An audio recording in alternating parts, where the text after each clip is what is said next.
হচ্ছে তার মেয়ে। এক কাফন চোরার গল্প সেদিন আমি বলছিলাম জনসভার ভিতরে। কাফন চোর, এই কাফন চোর মরে যাওয়ার সময় তার ছেলেদের বলল, আমাকে তো কেউ ভালো বলে না, এমন কাজ করবি যাতে আমার থেকে তোদেরকে ভালো বলে। কাফন চোর মরে গেল। এরপরে কাফন চোরা ছেলেরা চুরি করতেছে, কেউ আর বাপের ভালো কয় না, ও ছেলেরা বাপও চুরি করতে, এরাও চুরি করে। ছেলেরা মিটিং করলো যে বাপের তো কেউ ভালো কয় না, তো কি করা যায়।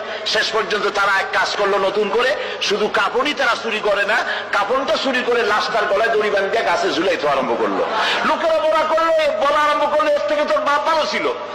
ওর বাপে তো শুধু কাপড় চুরি করেছে, ওর বাপে তো কোন লাশ ঝুলায় রাখে না, এই শয়তানের তো লাশও ঝুলায় রাখলো। আজকে জাতীয় কথা বলতেছে, শেখ মুজিব তো তার মেয়ের মতো সাইকুল হাদিস গ্রেফতার করে নাই, মাদ্রাসা বন্ধ করে নাই, আলেমদেরকে অত্যাচার করে না। এই মুজিবের চাইতে নিকৃষ্ট বেহায়া তার মেয়ে। একজন মহিলা হয়ে তিনি মুসলমানের মেয়ে বলে দাবি করেন, আমরাও মনে করি একজন মুসলমানের মেয়ে, কিন্তু কোন মহিলা পরপুরুষের সাথে হাত মিলাতে পারে না, হারাম। তিনি যত পুরুষের সাথে দেখায় উনি হাত মিলান, শুধু তাই নয়, পরপুরুষের দেওয়া হাতে চুমা উনি গ্রহণ করেন।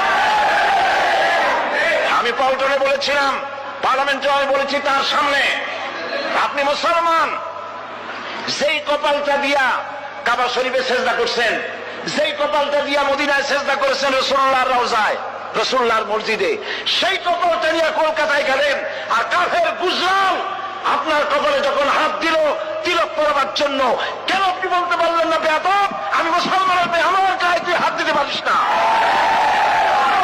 সুতরাং কাফেরের হাতের চন্দনের তিলক কপালে পরে পার্লামেন্টে বলেছি, কপালে পরে আপনার ইজ্জত কদ্দুর নষ্ট হয়েছে আমরা জানি না, কিন্তু মুসলমান দেশের প্রধানমন্ত্রী হিসাবে বাংলা 13 কোটি মুসলমানের ইজ্জতকে মাটির সাথে আপনি মিশাই দিয়েছেন।